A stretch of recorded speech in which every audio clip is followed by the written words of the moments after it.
It was good. We got a lot of guys reps, especially later in the scrimmage. Got a lot of young guys, new guys, a ton of reps, see what they can do, who can help us, who can't. So I thought it was great from that perspective. Saw plays being made on both sides of the ball. Malik had some really nice throws. Eddie had a great catch in the end zone. Things we need to see on game day, so it was great. He's going to kind of be the bell of the ball today, but talk about Eddie Freehoff and what he's done this camp. Well, yeah, just his improvement from where he was in spring to now is night and day. Just his maturity, his understanding of the offense, and then his playmaking. When we talked to Coach Cabber in the week, he said one of the best things for the offensive line is to go up against your defense. And today we saw that you guys had some different blitz looks, those kind of things. How do you feel like the defense got after that unit today?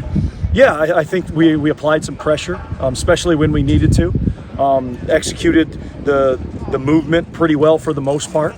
And that's what you got to do. When you move, it's got to be something that helps you and attacks the offense. And that's really discipline in your aiming points and making sure, because just like we talk about on offense, you got to make teams that move be a liability for them. So we got to make sure we're on point, and I thought they were for the most part today.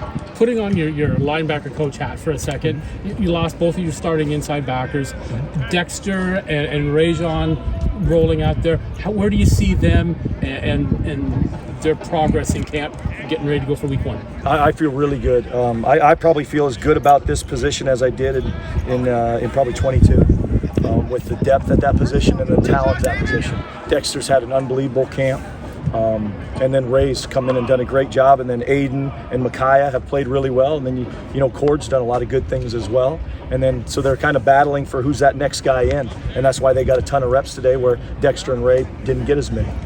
Kind of who's that next guy in, and they're still competing to take that other starting spot. So constant competition, but I feel good about that position. What does Rajon bring in terms of experience from USC as he comes in? Yeah, I think experience. He's a graduate transfer, so an older guy with more experience.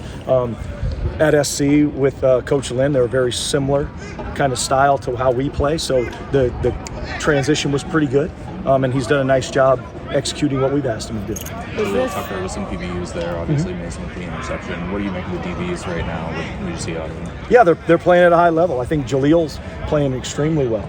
And then, guys are making plays. Obviously, Skylar's been there for forever and is as accountable as you can be. So I feel good about how they're playing right now. We've seen Tyreek Blake repping a lot with the inside linebackers with your group. What kind of led to that position change? It kind of in the spring where we were depth-wise, we had to move him from edge to there, and then that's kind of where he was before we moved him to edge. But his ability to play both only helps him. How did you guys originally identify Eddie when you guys were initially scouting him?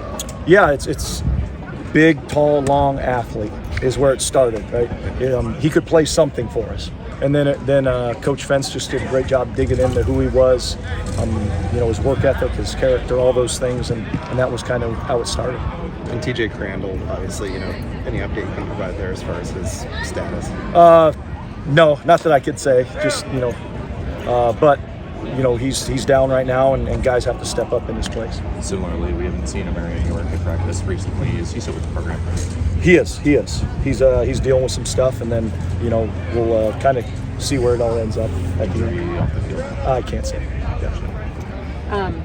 Do you use this scrimmage then with all the different guys? Is this where you really sit down now and start evaluating kind of who's going to be in that 1 and 2 group and who might? Yeah.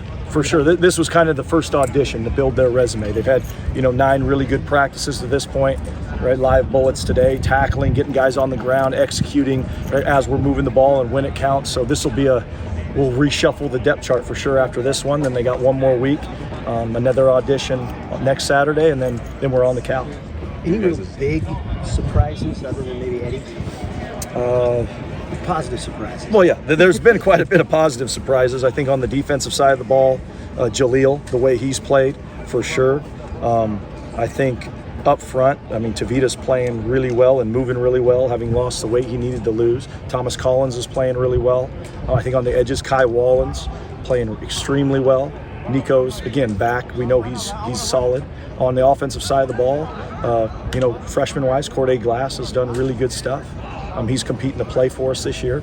Marquise Crosby has come in and done a great job. So those are kind of the big surprises. We didn't know what we had before we moved into this thing. Yep. Your guys' defensive back philosophy has been 5 best guys on the field, kind of with some of those first team reps. It's been Skylar, Jaheim, and Tyrese out there. Long guys, big tall guys. What do you like about that three and kind of that rotation? Yeah, I think you just said it. Their length. That's always been something that we've had, and it's been we like it. Length can cover up a lot of things, but then not only do they have length, they can run, and they're athletic. So that combination can be really, really good for a defense.